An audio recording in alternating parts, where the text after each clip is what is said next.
Sankt-Peterburg, Moskva, Krasnodar va Novosibirskdan Toshkentgacha zamonaviy avtobuslarda ketishni istayotgan yurtdoshlarimizga yo'lovchi tashish xizmatini taklif qilamiz. Xizmatlar arzon, qulay va ishonchlidir. Batafsil ma'lumotlarni ushbu telefon raqamlari orqali bilib olishingiz mumkin.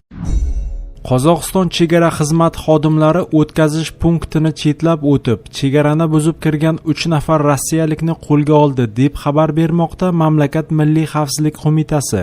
Qonunbuzarlar o'z xatti-harakatlarini Rossiya hududida o'tkazilayotgan qisman safarbarlikdan bosh tortmoqchi bo'lgani bilan izohladi, deyiladi xabarda.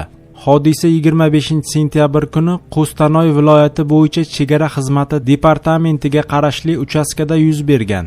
3 rossiyalik so'roq qilinganidan keyin o'z mamlakatiga topshiriladi. Muassasa eslatishicha, ayni paytda chegarani qo'riqlash bo'linmalari va o'tkazish punktlari Qozog'iston chegara xavfsizligini ta'minlash uchun kuchaytirilgan rejimda ishlamoqda. Shundan keyin Rossiyaning Gruziya, Finlandiya, Mo'g'uliston bilan chegaralarida tirbandliklar yuzaga kelgani haqida ma'lum qilindi. Aviakompaniyalari esa Istanbul, Yerevan, Bakuga to'g'ridan-to'g'ri reyslar uchun chiptalarni sotib tugatdi. Qozog'iston davlat daromadlari qo'mitasi ma'lum qilishicha, 21-sentyabrdan buyon Rossiyadan yengil avtomobillar oqimi 20% ga o'sgan. Eng ko'p gavjumliklar Aqto'be, Atiravu, G'arbiy Qozog'iston va Qo'stanoy viloyatlarida kuzatilgan. Qozog'iston Milliy xavfsizlik qo'mitasi chegara xizmati 23-sentyabr kuni respublikaga kirib kelayotgan rossiyaliklar soni o'sgani haqida xabar bergan va vaziyat alohida nazorat ostiga olinganini ma'lum qilgan edi. Yevrokomissiya vakili safarbarlikdan qochayotgan rossiyaliklarni o'z hududida kiritish-kiritmaslik qarori har bir davlatning o'ziga havola etilishini aytgandi. Rossiyada armiyaga chaqiriladigan odamlar soni ko'rsatilgan band safarbarlik haqidagi farmonda maxfiylashtirib qo'yilgan. Novaya gazeta Yevropa nashri xabariga ko'ra, ushbu bandda 1 million kishi armiyaga chaqirilishi haqida aytiladi. Meduzaning federal vazirliklardan biriga yaqin manbasiga aytib berishicha, armiyaga 1,200,000 kishini chaqirish rejalashtirilmoqda.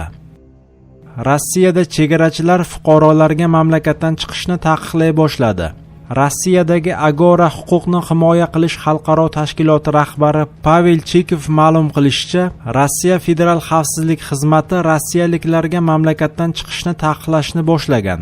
Chikov Qozog'iston bilan chegarada Kurgan viloyatidagi chegara punktida va Saratov viloyatidagi chegara punktida chegarachilar tomonidan berilgan 2 ta rad javobi suratlarini ilova qildi.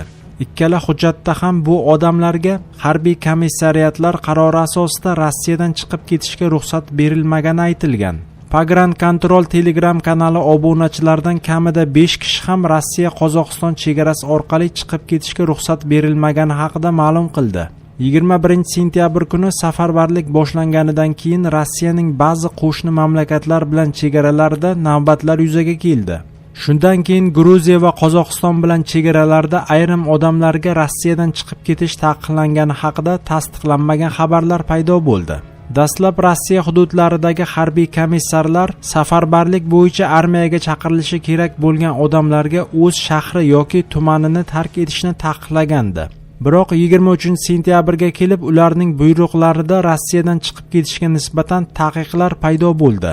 Meduza manbalari ma'lum qilishicha, DNR, LNR va Ukrainaning Xerson va Zaporojye viloyatlaridagi bosib olingan hududlarda referendum tugaganidan keyin safarbarlik yoshidagi erkaklarga Rossiyadan chiqib ketish taqiqlanishi kutilmoqda. Taqiq 28-sentyabr kuni kiritilishi mumkin. Farzandlaringizni o'limga yubormaslik uchun kurashing. Zelenskiy Dog'istondagi safarbarlikka qarshi namoyishlar haqida gapirdi. Ukraina prezidenti Vladimir Zelenskiy 25-sentyabr kuni Dog'istonda safarbarlikka qarshi bo'lib o'tgan norozilik namoyishlariga rus tilida fikr bildirdi. U urushning 214-kuni yakunlari bo'yicha murojaatining bir qismini shunga bag'ishladi. Ko'rib turibmiz, odamlar, xususan Dog'istondagilar o'z hayoti uchun kurasha boshladi. Ko'ryapmiz, ular bu masala o'z hayoti bilan bog'liqligini tushuna boshladi. Nega ularning erlari, ukalari, o'g'illari bu urushda halok bo'lishi kerak? Faqat bir odam xohlayotgan urushda, xalqimizga, yurtimizga qarshi urushda. Axir u o'z bolalarini urushga yubormayapti-ku. Farzandlaringizni o'limga yubormaslik uchun kurashing. chunki farzandlarimizning jonini olishga kelsangiz ota sifatida aytamanki sizni tirik qoldirmaymiz, dedi Zelenskiy. Ukraina rahbari rossiyaliklarni safarbarlikka bo'ysunmaslikka, harbiy xizmatdan qochishga yoki birinchi imkoniyatda Ukrainaga taslim bo'lishga yana bir bor chaqirdi. 25-sentyabr kuni Dog'istonning Xasavyurt tumanidagi Enderey qishlog'i aholisi safarbarlikka qarshi norozilik bildirib, Xasavyurt-Maxachqal'a federal avtomobil yo'lini to'sib qo'ygan. Politsiya havoga o'q uzgan holda namoyishchilarni tarqatib yuborishga harakat qilgan. Avvalroq Yoqutistonda ayollar safarbarlikka qarshi namoyishga chiqqan edi. Rossiyada safarbar etilgan fuqaro harbiy komissariyatda otishma sodir etib, komissarni yaraladi. Rossiyaning Irkutsk viloyati Ust-Ilimsk shahar harbiy komissariyatida safarbarlikka chaqirilgan mahalliy fuqaro otishma sodir etdi. Bu haqda Baza Telegram kanali xabar bermoqda. Harbiy komissar og'ir yaralangan. Guvohlarning so'zlariga ko'ra, hozir hammamiz uyga ketamiz, deya 25 yoshli Zinin Ruslan harbiy komissar Aleksandr Yeliseyevga qarata o'q uzgan. Dastlabki ma'lumotlarga qaraganda Zinin bugun 26-sentyabr kuni safarbar etilishi kerak bo'lgan. Uning harbiy komissariyatga qanday qilib qurol bilan kirib kelgani hozircha tushunarsiz, deyiladi xabarda. Harbiy komissar Yeliseyev ayni paytda shifoxonaga yotqizilgan. Eronda 10 kundan beri davom etayotgan namoyishlarda kamida 41 kishi halok bo'ldi. Ko'plab shaharlarda, jumladan Tehronda xavfsizlik kuchlari olomonga qarata o't ochdi. Tehron politsiyasi turar joy binolari derazalariga o'q uzdi. Rasht shahrida esa guvohlar va ijtimoiy tarmoqlardagi videolarga ko'ra, kvartiralarga ko'zni yoshartiruvchi gaz o'rnatilgan portlatgichlar uloqtirilgan. Mamlakatda 2009-yildan beri hukumatga qarshi eng yirik namoyishlar 16-sentyabr kuni 22 yoshli Mahsa Aminiyning o'limidan keyin boshlangan edi.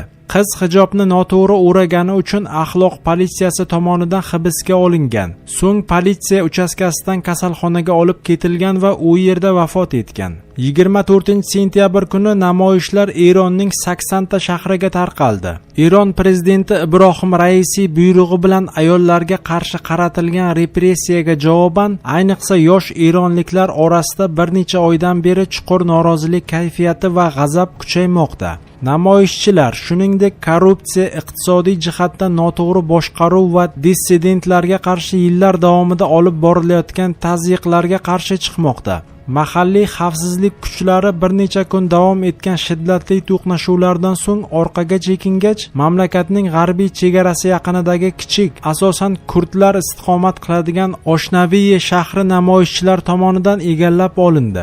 Aholi shaharga kiraverishda to'siqlar o'rnatilgan. Nyu-Yorkdagi Birlashgan Millatlar Tashkiloti Bosh Assambleyasida nutq so'zlagan Eron prezidenti Raisi 23-sentyabr kuni Tehron aeroportida qilgan chiqishida hukumat hech bir sharoitda mamlakat va jamiyat xavfsizligining tahdid ostida qolishiga yo'l qo'ymasligini aytdi.